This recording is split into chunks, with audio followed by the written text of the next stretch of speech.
लेना वे हमें समझ में ना आए, आप कम समझाते तुम ज्यादा समझ जाते हैं। गुरु जी ने मन में कहा, बोले तुम तो समझ जाते लेकिन हम ही तुम्हें नहीं समझ पाए। तो बोले कुछ ना आया, तो बोले हाँ शायद एक एक बात समझ में आई, लेकिन एक बात समझ में नहीं आई। अब गुरु जी चौंके, बोले कौन सी बात बेटा? उसे तो संस्कृत आती नहीं थी। उसने कहा, बोले गुरुदेव जो बीच बीच में आप कहते थे दो गधा गोपाल नंदना, तो बोलिए दो गधा कौन थे? तो गुरुजी ने माथा पीटा। शिष्य ने कहा, बोले गुरुजी बताया नहीं, ये बीच में दो गधा कौन थे? गुरुजी को हंसी आ गई। गुरुजी ने कहा, बोले बेटा एक हम थे, दूसरे तुम थे, और कोई नहीं था। एक न सुना ही, एक नहीं देखा, एक देख नहीं रहा है, एक सुन नहीं रहा है। लेकिन यहाँ देखिए विश्वामित्र जी, सुफल मनोरथ हो तुम्हारे, और राम लखन सुनि भय सुखारे। राम जी लक्ष्मण जी प्रसन्न हो गए। वह दिन बीत गया, वह रात्रि बीत गई, वह दिन आ गया जिस दिन धनुष्य को होना था। तो सतानंद जी को बुला भेजा, और जैसे ब्राह्मण मंडली चली, अब जनकपुर वासियों को पता चला कि दोनों राजकुमार रंगभूमि में आए हुए हैं। तो सब अपने घर परिवार काम धाम छोड़कर रंगभूमि में आ गए। और हो क्या रहा है? ओ जिनकी रही भावी ना प्रभु देखी सिया राम जय राम, सिया राम जय राम।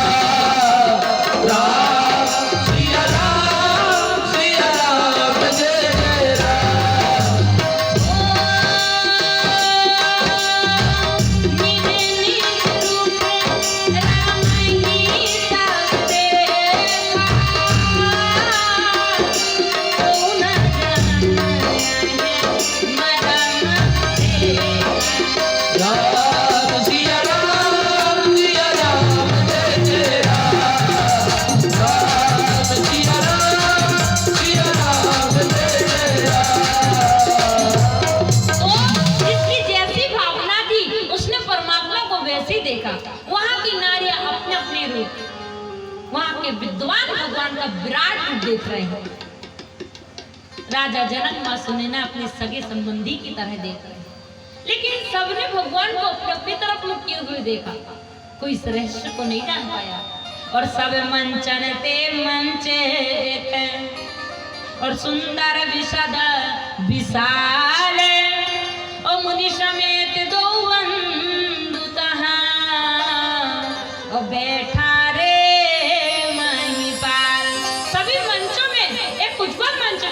एक विशाल मंच जो था, वह स्वयं राजा जनक जी ने विश्वामित्र जी के समेत राम लक्ष्मण को बिठाया। जो दुष्ट राजा थे उन्होंने कहा, बोले भैया हमें ऐसा लगता है कि धनुष टूटे या ना टूटे, जानकी जी तो राम को ही वरण करें, इसलिए यश प्रताप तेज गवाकर सब अपने अपने घर चलो। लेकिन जो दुष्ट राजा थे उन्होंने कहा, बोले भैया जानकी के लिए काल से भी क्यों ना लड़ना पड़े, हम काल से भी लड़ेंगे। तो जो सज्जन राजा थे उन्होंने कहा, बोले भैया मन के लड्डू से कभी भूख नहीं मिलती, अरे ये जगत के माता पिता हैं, ना जाने कि पुण्यों से तुम्हारे सामने आ गए हैं, इनका दर्शन करके अपने जीवन को धन्य बना लो। इतने में जनक जी ने इशारा किया, सखिए जानकी जी को ले आई। गोस्वामी जी जानकी जी की सुंदरता के विषय में लिखते हैं, क्या सोहे न वाले तनु सुंदर सारी, सुंदर साड़ी सुशोभित हो रही है। लेकिन विचार करने लगे, सोचने लगे कि जानकी जी की सुंदरता अपरंपार है। जहां तक गिरजा जी की बात है तो सुंदरता मर जात भवानी। गिरजा जी कहां तक सुंदर है? एक मर्यादा तक, लेकिन जानकी जी मर्यादा से बाहर सुंदर है। तो मैं आगे लिखूं तो क्या लिखूं? तो गोस्वामी तुलसीदास जी महाराज ने श्री हनुमान जी महाराज का स्मरण किया। देखो हनुमान जी महाराज को ज्ञानी नामक गंडम क्यों कहा जाता है, बल और बुद्धि का भंडार क्यों कहा जाता है? क्योंकि जैसे गोस्वामी तुलसीदास जी महाराज ने हनुमान जी महाराज को बुलाया, हनुमान महाराज ने आगे लिख दिया क्या, जगते जननी अतुलित छवि भारी। जगत के आदिशक्ति ब्रह्मराज राजेश्वरी माता की अतुल्य छवि है जिसका वर्णन नहीं हो सकता। अब आप विचार करो, एक बहुत सुंदर युवती है, मर्यादा के बाहर सुंदर है, और अगर वह आपकी माँ है तो कभी कुदृष्टि से देखोगे, कभी कुविचार आपके मन में आएगा? कभी नहीं आ सकता। ये हनुमान जी महाराज जी की लेखनी है। तो आगे गोस्वामी तुलसीदास जी महाराज ने लिख दिया, रंगे भूमि जब सिए पगधारी, देखी रूपे मोहे नरनारी। रंगे भूमि जब सिए पगधारी, देखी रूपे मोहे नरनारी। यही लालसा मगन सब लोग, बरसावे रो जानकी जोग।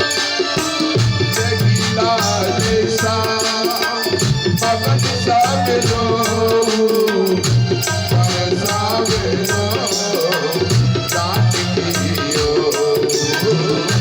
ओहे नमले तनु सुंदर साथी, जगते रंगी नित छवि भारी। जगत जननी अतुलित छवि भारी, जगत जननी अतुलित छवि भारी। गोस्वामी तुलसीदास जी महाराज कहते हैं कि रंग भूमि जब सिए पगुधारी, और देखी रूप मोहे नर नारी। कि रंग भूमि में जैसे जानकी जी ने पैर रखा तो वहां बैठे नर नारी सब मोहित हो गए। अच्छा, क्या नारियां भी मोहित हो गई थी क्या? अरे गोस्वामी जी ने उत्तरकांड में लिखा है कि मोहे न नारी नारी के रूपा, अपन गारी यह रीति अनुपा। कि भले ही कितनी सुंदर नारी क्यों ना हो, लेकिन नारी के रूप को देखकर कभी नारी मोहित नहीं होती। और यहाँ पर नारी भी मोहित हो रही है। क्या कारण है, क्या वजह है? ये विचार करने वाली बात है कि साथ में नारी भी मोहित हो गई। क्यों? क्योंकि उसमें कारण है, वजह है। एक बार की बात है, एक बार सारे देवताओं ने बैठकर विचार किया कि ब्रह्मा विष्णु महेश तीनों देवता श्रेष्ठ देवता हैं, लेकिन इन तीनों देवताओं में भी सबसे श्रेष्ठ देवता कौन सा है? ये कार्य देवताओं ने विचार करके भृगु जी पर छोड़ दिया। अब भृगु जी परीक्षा लेने के लिए ब्रह्म लोग गए। कहा बोले, ए ब्रह्मदेव। ब्रह्मा जी ने कहा बोले, हाँ महाराज। बोले, बस बैठी रहे तो और कोई काम नहीं है? ब्रह्मा जी को क्रोध आया, कमंडल से जल निकाला, श्राप देने वाले थे। भृगु जी ने कहा बोले, महाराज मैं परीक्षा लेने के लिए आया था, लेकिन मैं तुम्हें श्राप देता हूँ कि पृथ्वी लोक में तुम्हारी पूजन नहीं होगी, तुम्हारा कोई मंदिर नहीं बनाया जाएगा। वहां से चले, कैलाश पर्वत को गए। भगवान शंकर माता पार्वती जी बैठे थे। कहा बोले, ए वरदानी। बोले, हाँ महाराज, बस बैठी रहे तो और कोई काम नहीं है। जब दुर्वचन बोलने लगे, भगवान शंकर ने त्रिशूल उठाया। भृगु जी ने कहा बोले, महाराज मैं परीक्षा लेने के लिए आया था, लेकिन आपको क्रोध आ गया, इसलिए मैं श्राप देता हूँ कि आपकी पूजन पृथ्वी लोक में नहीं होगी, लेकिन आपकी शिवलिंग की पूजन होगी, आपकी फोटो की पूजन नहीं होगी।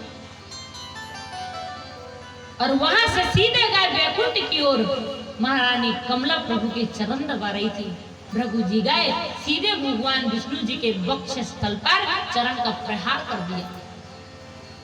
भगवान विष्णु जी ने तुरंत चरण पकड़ लिया। कहा, महाराज मेरा हृदय कठोर है, आपके चरण कमल कोमल है, कहीं आपके चरण में चोट तो नहीं आ गई? यहीं से भृगु जी ने तिलक कर दिया कि तीनों देवताओं में सर्वश्रेष्ठ देवता भगवान विष्णु।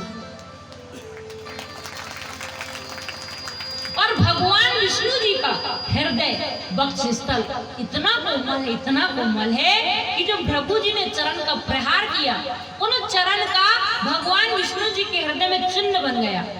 तब से भगवान विष्णु जी का एक नाम पगुधारी पड़ गया। तो उन्हीं पगुधारी ने जब राम का अवतार लिया, लक्ष्मी जी ने जानकी जी का अवतार लिया, तो पगुधारी सभा में बैठे थे और जानकी जी आई तो रंग भूमि जब सिय पगुधारी, जानकी जी ने चरण रखा और पगुधारी बैठे थे। तो वहां के राजा, वहां के मनुष्य जानकी जी को देखकर मोहित हो गए और वहां की नारियां पगुधारी को देखकर मोहित हो गई। इसलिए गोस्वामी जी ने लिखा कि देखी रूप मोहे नर नारी, और आगे लिख दिया यही लाल सा मगन सब लोग और बरसावे रोज जानकी जोगू। सभी लोग इसी लालसा में मग्न हैं। यह सावला वाला जो वर है यह जानकी के योग है। इतने में सेवक गणों ने राजा जनक जी का प्रण कहा, किस राज समाज में जो कोई तोड़ेगा रावण बाण महाभट भारे और देखी सरासन गवाही सिधारे। जिस धनुष को रावण बाणासुर जैसे उठाना तो दूर छूने तक की हिम्मत नहीं की। अच्छा, रावण और बाणासुर ने प्रयास क्यों नहीं किया? करना था ना, लेकिन क्यों नहीं किया? क्योंकि उसमें कारण है। जैसे आज धनुषशाला है, धनुष यज्ञ है, उसके एक दिन की पहली की रात्रि में रावण और बाणासुर आए चुपके से और करोड़ प्रकार से बल लगाया, जब धनुष नहीं उठा तो विचार किया कि जब अकेले में नहीं उठ रहा है तो सबके सामने उठा के कौन बेइज्जती मोल ले। और रावण तो लंका गया, घोषणा कर दी कि जो कोई कुछ ऐसा करे कि धनुष को पकड़ के रखाए, कोई राजा धनुष न उठा पाए तो बोले उसे मैं स्वतंत्र कर दूंगा। क्योंकि रावण के यहाँ सारे देवता जेल में बंद थे। शनि ने कहा बोले महाराज मैं जाऊंगा। शनि देवता चले, मार्ग में सूर्य देवता मिल गए। कहो बेटा रावण की जेल से कब छूटे? सारी बात शनि देवता ने सुनाया तो सूर्य ने कहा बोले बेटा ऐसा मत करना। जब शनि नहीं माना तो दोनों में युद्ध छिड़ गया। गुप्तचरों ने रावण को बताया, रावण ने फिर घोषणा कर दिया। अब की बार कहा बोले जो कुछ ऐसा करे ना तो स्वतंत्र तो करूंगा, लेकिन लंका का आधा राज्य भी दूंगा। तो राहु ने कहा बोले महाराज मैं जाऊंगा। तो राहु दूसरे मार्ग से गया और जाकर जनकपुर में यज्ञ वेदी में और धनुष के नीचे बैठ गया, धनुष को जोर से पकड़ लिया। प्रमाण गोस्वामी जी ने दिया है, नभ भुजे वाले विद शिव धनु राहु और गारी कठोर विदित सब काहू। गोस्वामी जी ने नाम लिखा राहु का। तो जैसे ही सेवक गणों ने प्रण कहा कि त्रिभुवन जय समेत बेदेही और बिना ही विचार बरे हटते ही, बोले जो कोई धनुष तोड़ेगा उसे बिना विचारे कन्या वरण करेगी। अरे इतने बड़े राजा बिना विचारे कार्य करेंगे? सुना है बिना विचारे जो करे फिर पाछे पछताए, काम बिगाड़ो अपनो जगमोह तसाए। अरे श्री हनुमान जी महाराज जो बल और बुद्धि के भंडार है, ज्ञानी नामक गन्या में जब लंका जा रहे थे तो जामवंत में पूछूं तो ही और उचित सिखावन दी जाऊं। जामवंत जी से पूछा और जब लंका पहुंच गया कोई विचार करने वाला नहीं था, फिर भी विचार किया। किससे? तरु पल्लव में रहा लुकाई और करही विचार करो का भाई। और इतने बड़े राजा बिना ही विचार बरे हट नहीं, ताजागण तमक कर उठते हैं, करोड़ प्रकार से बल लगाते हैं। जब धनुष नहीं उठता आसन में आकर बैठ जाते हैं। स्थिति यहाँ आ गई, 10,000 राजा एक साथ धनुष को उठाने लगे, लेकिन जब धनुष नहीं उठा, देखो समाज में समस्या तभी उत्पन्न होती है कब? बोले जिससे काम होना है वो करता नहीं, और जिससे काम नहीं होना है वो बिना किए मानता नहीं। जनक जी को लगा कि जिनसे धनुष हिलना है वे राम जी तो अपनी जगह से नहीं हिल रहे, और जिन राजा से धनुष नहीं हिलना है वो बिना हिले डुले मानते नहीं। तो ऐसे समाज की समस्याएं हैं